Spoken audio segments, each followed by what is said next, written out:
Vous avez faim, ça tombe bien. Tous à table, c'est l'émission qui parle de votre alimentation sur Graffiti. Présentée par Frédéric.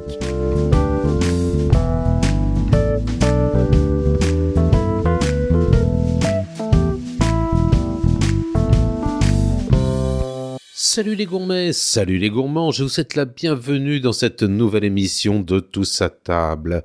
Aujourd'hui, je vais vous parler d'un ingrédient qui sait réveiller les papilles et pimenter les plats, parfois même un peu trop, au point de vous faire monter les larmes aux yeux. Vous l'avez forcément dans votre frigo, vous l'étalez sur un bon jambon beurre, vous l'ajoutez à votre vinaigrette, et pourtant vous connaissez sûrement mal son histoire. Cet incontournable de la gastronomie française cache bien des secrets, des origines antiques, des bienfaits insoupçonnés et une incroyable diversité de saveurs. Alors préparez vos cuillères, ouvrez grand vos narines, car aujourd'hui, ça risque de chatouiller. Ça sent la moutarde et encore il disait ça sent la moutarde, v'là mon petit Joe qui est mort d'avoir trop mangé de marde. Mon petit Joe qui est mort d'avoir trop mangé de marde. On enterra petit Joe en dessous des petits tas de marde et encore il disait ça sent la moutarde et encore il disait ça sent la moutarde.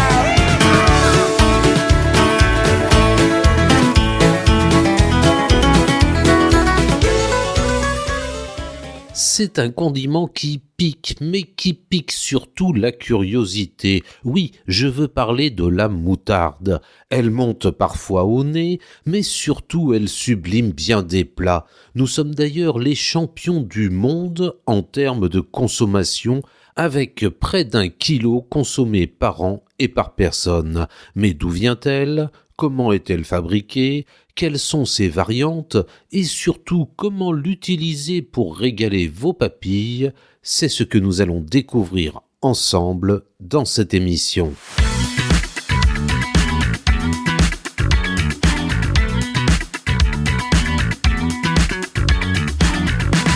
Et pour commencer, une question vous brûle peut-être les lèvres. Comment fabrique-t-on la moutarde ? Alors, ce condiment est fabriqué à partir de graines de moutarde brunes et ou noires, qui sont tout d'abord humidifiées, broyées, puis ensuite tamisées, du verjus ou du vinaigre, de l'eau, du sel et un peu d'acide citrique. Voilà. Peu d'ingrédients sont donc nécessaires et la recette est assez simple. Vous pouvez même la réaliser facilement à la maison avec tout de même un peu d'huile de coude. La moutarde est une plante herbacée aux fleurs jaunes. Les Chinois la cultivaient déjà il y a 3 millénaires et furent vraisemblablement les premiers à en broyer les graines pour obtenir de la moutarde. À l'Antiquité, les Romains, les Grecs et les Égyptiens la cultivaient pour rehausser le goût de leurs plats. Les Romains consommaient la moutarde en mélangeant des graines broyées avec du mou de raisin et ils la considéraient même comme un conservateur alimentaire efficace. Ce n'est ensuite qu'au XIIIe siècle que la moutarde débarque en France où elle rencontre un franc succès. Les épiciers de village, qui confectionnent la moutarde à partir de la graine broyée par une meule, mélangée à du vinaigre, du miel ou de l'huile, fournissent les pharmacopées, car sa pâte est aussi connue pour ses vertus thérapeutiques, anti-inflammatoires et qui favorisent la digestion. Elle est alors essentiellement fabriquée dans des régions vinicoles, comme Bordeaux ou Tours par exemple, qui produisaient le vinaigre entrant dans sa composition. Le pape, Jean XXII, apprécie tant ce condiment qu'il crée à Avignon la charge de premier moutardier du pape. Au XIVe siècle, la moutarde trône sur les tables des ducs de Bourgogne, qui en font un symbole de richesse et de raffinement. La légende raconte même qu'un jour de 1383, le roi de France Charles VI fit appel à Philippe le Hardi pour porter secours au comte de Flandre qui était assiégé. Il rassemble alors une armée de 1000 hommes et pour la financer prélève une dîme auprès des marchands de Sénévé, autre nom de la plante de moutarde. Victorieux, il serait rentré à Dijon avec un drapeau sur lequel étaient inscrits les mots suivants. « Moult me tarde de rentrer à Dijon ». Le vent causant un pli, le mot « me » aurait disparu, donnant ainsi naissance au mot « moutarde ». Au XVIIIe siècle, la concurrence est rude entre Paris et Dijon. D'un côté, il y a Maille, qui diversifie déjà ses produits en proposant des moutardes pour tous les goûts, citron, capucine, truffe, etc. Mais de l'autre, il y a Jean Naigeon, qui participe à la renommée de la moutarde dijonnaise. Et c'est la capitale bourguignonne qui sera la grande gagnante en devenant vers 1742 la capitale de la moutarde lorsque Naigeon décide de remplacer le vinaigre par du verjus provenant des vignes toutes proches. C'est cette recette qui fait la renommée de la moutarde de Dijon. Au XIXe siècle, en France, les petits moutardiers laissent la place aux plus grands, comme le géant Amora, et c'est Raymond Sachot, natif de Dijon, qui impose ce nom et participe à faire passer cette activité de l'artisanat à l'industrie. En 1937, un décret protège la recette en fixant les conditions de fabrication et les appellations des différentes moutardes. Mais est-elle vraiment de Dijon, la moutarde?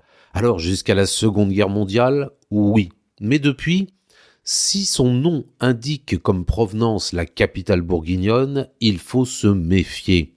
L'appellation moutarde de Dijon n'est pas une appellation d'origine contrôlée.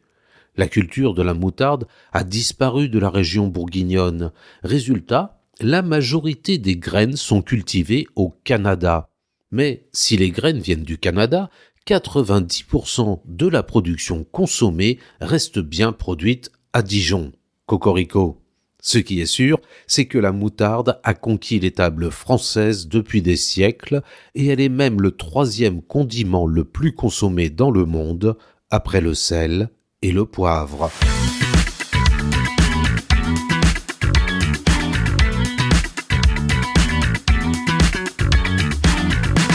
La moutarde, on l'aime pour son goût. Mais saviez-vous qu'elle est aussi bonne pour la santé?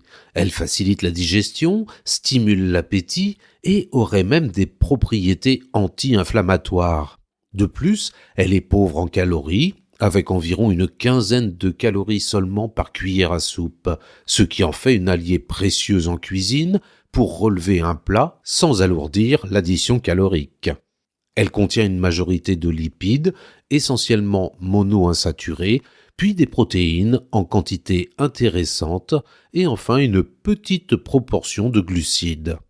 La moutarde contient un certain nombre de micronutriments qui contribuent modérément à la couverture de nos besoins au regard des faibles quantités consommées. On note ainsi parmi les vitamines la présence de B9, les folates, impliqués dans le fonctionnement du système nerveux et du système immunitaire, et de vitamine K1 qui collabore à la coagulation sanguine et joue un rôle dans la fabrication de l'os. Attention, la présence de sel dans la composition de ce condiment lui confère également une forte teneur en sodium, ce qui est à prendre en compte, surtout si vous suivez un régime hyposodé. Enfin, le côté piquant de la moutarde vient de ses molécules de synégrine et de myrosine. Lors du broyage, une réaction chimique se produit, elle aboutit à la formation d'une molécule aromatique qui fait que la moutarde monte au nez.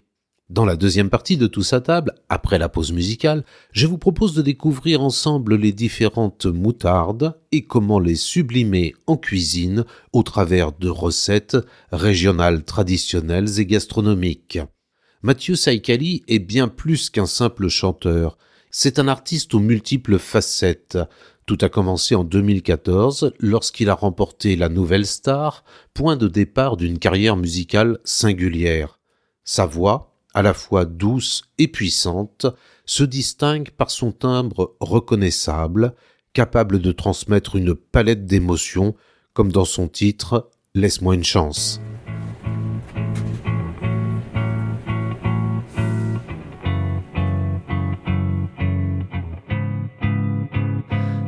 Laisse-moi une chance avant l'indifférence. Qu'ai-je voulu faire de toi, te changer en pierre, je crois. J'avais si peur de ne pas être à la hauteur de toi, que j'ai tout cramé, que j'ai tout cramé. Mais laisse-moi une chance avant l'indifférence. On peut se défaire de ça, on peut tout inverser, car j'ai trouvé le soleil, puis des trésors dans mes oreilles, que je veux partager, que je veux partager. Oh, laisse-moi une chance.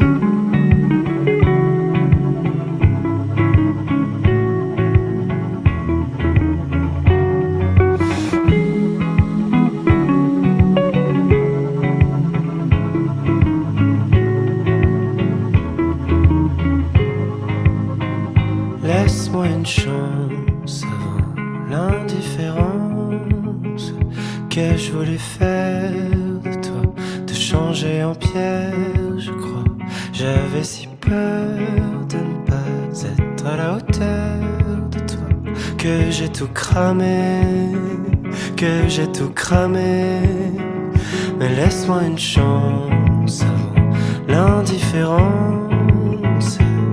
On peut se défaire de ça, on peut tout inverser, car j'ai trouvé le soleil et puis des trésors dans mes oreilles, que je veux partager, que je veux partager.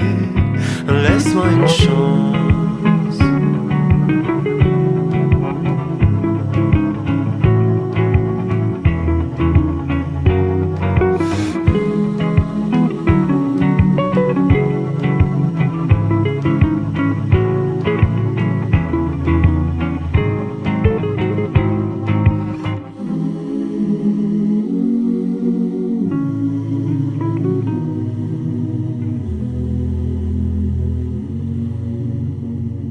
Tous à table, la suite, et aujourd'hui nous parlons de ce condiment incontournable qu'est la moutarde.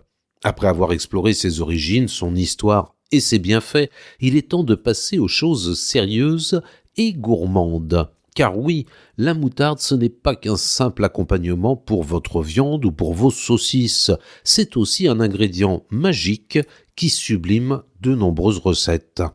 Dans cette deuxième partie, nous allons découvrir les différentes variétés, comment la choisir et comment l'utiliser en cuisine. Recettes traditionnelles, inspirations et astuces pour la cuisiner, vous allez voir, la moutarde a plus d'un tour dans son pot. Et pour vous, quelle est votre préférence? Moutarde à l'ancienne ou moutarde fine? Il y a d'abord la forte, qui est fabriquée avec des graines brunes, c'est celle de Dijon, et la douce, avec des graines blanches, comme en Alsace. On peut aussi mélanger les graines.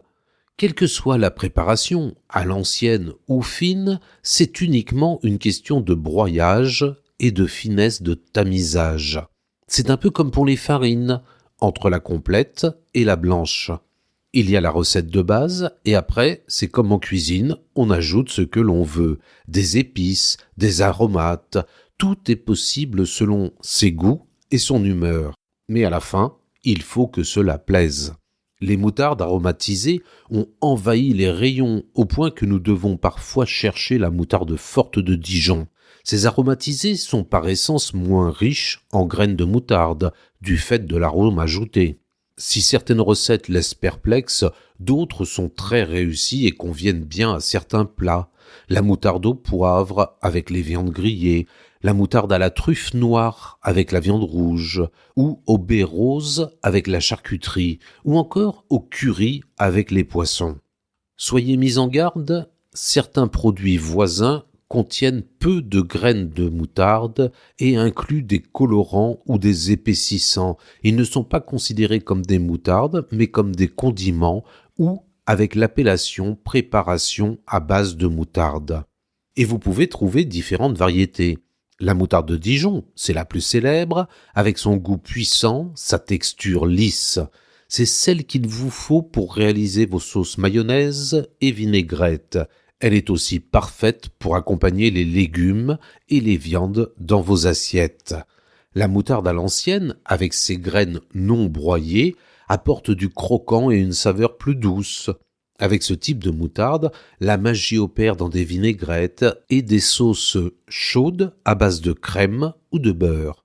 La moutarde de Meaux est une variante rustique et légèrement sucrée. Il y a aussi la moutarde américaine, douce, sucrée, parfaite pour les hot dogs. Elle tire son incroyable couleur jaune du curcuma qui est additionné aux graines de moutarde blanches et noires. Enfin, les moutardes aromatisées qui offrent un large éventail de saveurs pour toutes vos envies.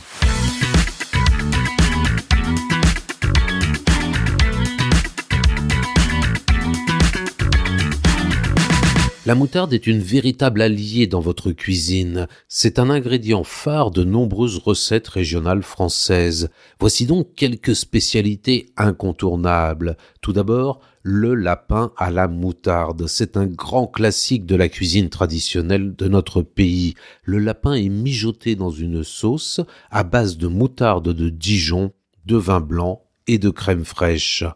En Bourgogne, il y a une variante aux œufs pochés traditionnels. Ce sont les œufs en meurette à la moutarde qui sont servis dans une sauce au vin rouge où l'on ajoute une touche de moutarde pour relever le goût. Dans le Nord-Pas-de-Calais, c'est la carbonade flamande à la moutarde, un plat de bœuf mijoté à la bière brune qui est souvent agrémenté d'une cuillerée de moutarde pour donner plus de profondeur à la sauce. En Normandie, c'est la côte de porc à la moutarde et au cidre, un plat savoureux où la moutarde se marie parfaitement avec la douceur du cidre et la tendreté du porc. Dans la région lyonnaise, on sert souvent l'andouillette à la moutarde, avec une sauce moutarde à l'ancienne, parfois agrémentée de crème et de vin blanc. Dans la région champenoise, la sauce à la moutarde de Reims est servie avec des viandes ou des poissons. Cette sauce à base de moutarde de Reims et de vin blanc champenois est une spécialité locale. Dans le Poitou-Charentes, c'est le rôti de porc à la moutarde et au miel, un mélange sucré-salé qui est typique de la région où la moutarde enrobe la viande avant une cuisson au four. En Bretagne, vous pourrez déguster les moules à la moutarde, une recette où la sauce est réalisée avec de la crème fraîche et de la moutarde pour une alternative aux traditionnelles moules marinières. À Paris et en Île-de-France, le boudin blanc est souvent accompagné d'une sauce à la moutarde qui relève sa douceur naturelle.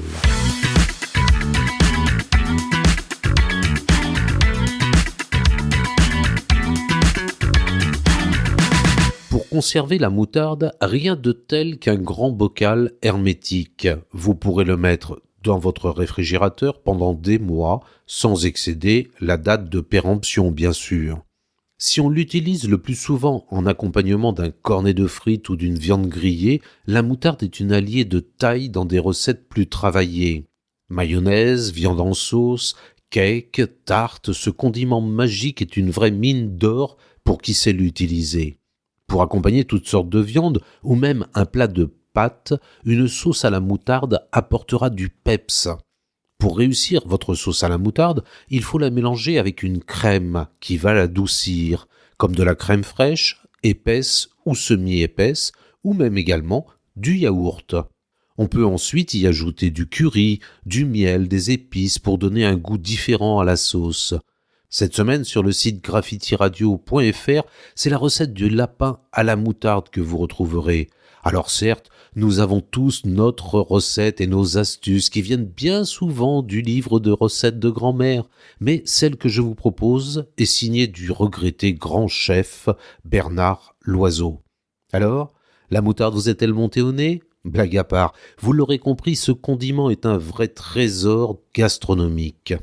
Que vous soyez plutôt Dijon, Meaux, à l'ancienne ou exotique, il y a forcément une moutarde qui vous ressemble. Je vous souhaite de passer une très belle journée à l'écoute des bonnes ondes de Graffiti et puis on se retrouve la semaine prochaine pour de nouvelles aventures gourmandes dans Tous à table. À bientôt.